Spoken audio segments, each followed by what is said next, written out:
Hello everyone, this is Dartt, and the latest developer Q&A featured senior game designer Ryan Shwayder and focuses on patch 7.2, which if you don't know by now, is launching in just a few days on March 28th. The whole session is a bunch of TLDR, so let's jump in and go over the highlights. First of all, what should you expect from Broken Shore? The Broken Shore is going to be the latest in a series of what I'd call theme park content zones. Blizzard has made a lot of these over the years, and some of the recent ones that stand out are Isle of Thunder, Timeless Isle, and Tanan Jungle. This particular theme park is inspired by Legion content and its gameplay dynamics. Some of the notable NPCs will be Illidan, of course, the Prophet Valen, Maev, Shadowsong, and Khadgar. And from what Ryan had to say, since so much of the Burning Legion is a known quantity, they're going wide with it, and we're going to be up to our chins in demons. There'll be tons of solo content, Legion assaults, new world bosses, and a new raid tier. The Broken Isles themselves will come under attack from the Legion. There will be 3-man scenarios with their own rewards.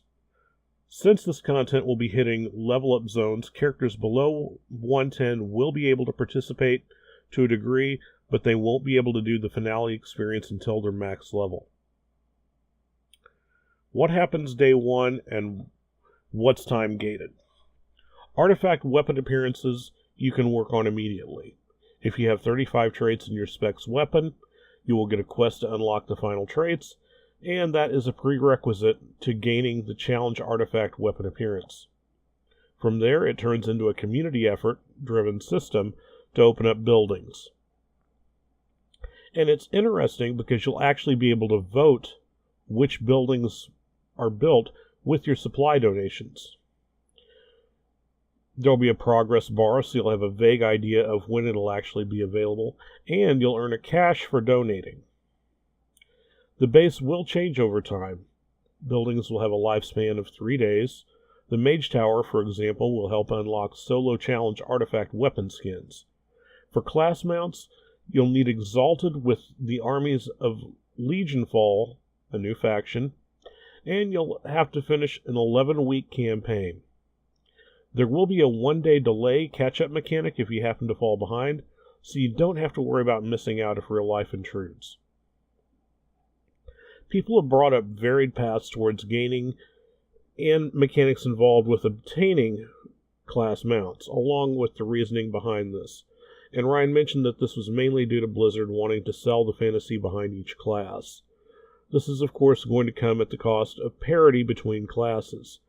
Some classes will get multiple mounts, some will get pets and a mount. Demon Hunters will get a Legion-themed version of Pepe.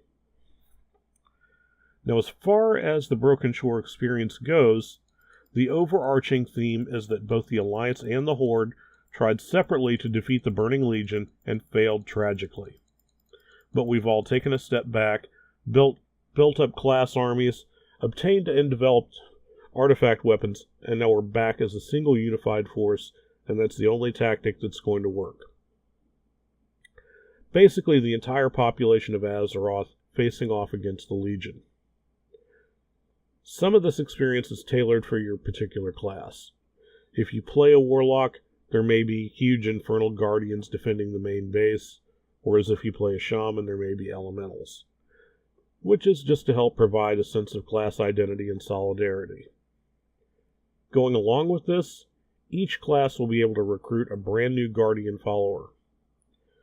There will be class-specific world quests, 2 per day, and they won't always be your class, but you may be able to help support the class whose world quest it is. Legion Flying. How long after the patch launch will it be before you can expect to obtain this? The answer is that you won't be able to unlock this until Legion Assaults go live in week 2. So there won't be much of a wait at all. Solo challenges. How difficult? If you are an absolute master of your class with the best possible gear and have everything maxed out, according to Ryan, maybe a few of those people will be able to get those artifact appearances immediately. But then, probably not. But they will become a little easier to get over time as you upgrade your gear, improve your artifact weapons, etc. But you're not going to be able to absolutely trivialize it. The artifact weapon appearance rewards are meant to be a badge of honor, showing that you really know what you're doing and know without a doubt how to play your spec. This is something that's not going to be handed to you on a silver platter. Why Valen? Why now?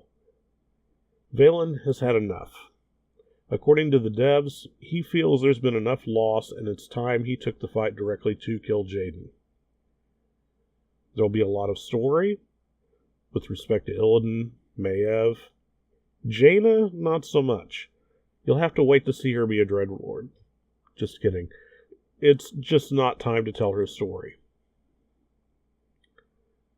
Pet Battle Dungeons. The experience will be in Wailing Caverns. There'll be trash packs, bosses. The devs are kind of biting their nails wondering how well this will be received, as to what form new ones take, or whether there are any more of them. This is very much an experimental thing. Followers. First of all, there will be a new Guardian follower for every class, as earlier stated. Also, once you gain that follower, you'll unlock more class Order Hall research traits, among them an ability to double your World Quest artifact power. Also, your follower's maximum item level will go from 860 to 900. Alt catch-up.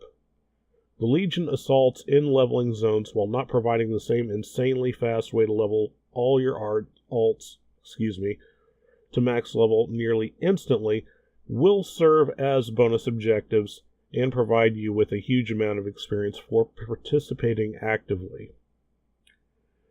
Also, Artifact Knowledge Catch-Up will go from 35 to 50. Suramar dungeons will be available on alts, as long as they've been earned on your main. The Order Hall mission requirements will be scaled down to allow you to progress through class campaigns faster. The soft cap on artifact traits at the top end is also intended to funnel players towards their alts rather than forcing them to feel obligated to keep grinding artifact power. Heirlooms. Later on in the expansion is the word for now. Mythic plus Karazhan. For those of you wondering, Nightbane will not be available in Mythic plus Kara, so no Nightbane drops. No mount. However, if you haven't gotten the Nightbane mount, don't worry, it will still be obtainable on Mythic difficulty. Now, the trailer video. I was so excited to see this, and there's some interesting things to point out. It starts off with a meeting at Crassus Landing in Dalaran. It shows a number of what I'm guessing are class champions, Khadgar, and the Prophet Valen. Another who's in attendance is Javi, who is revealed to be Odin masquerading as a mortal Vrykul. It starts off with a pep talk from Khadgar, declaring that Gul'dan failed and that the Legion would as well. Valen breaks in and says, "We haven't won yet and the worst is yet to come." The scene shifts from this to kill Jaden watching the meeting from elsewhere and getting irritated.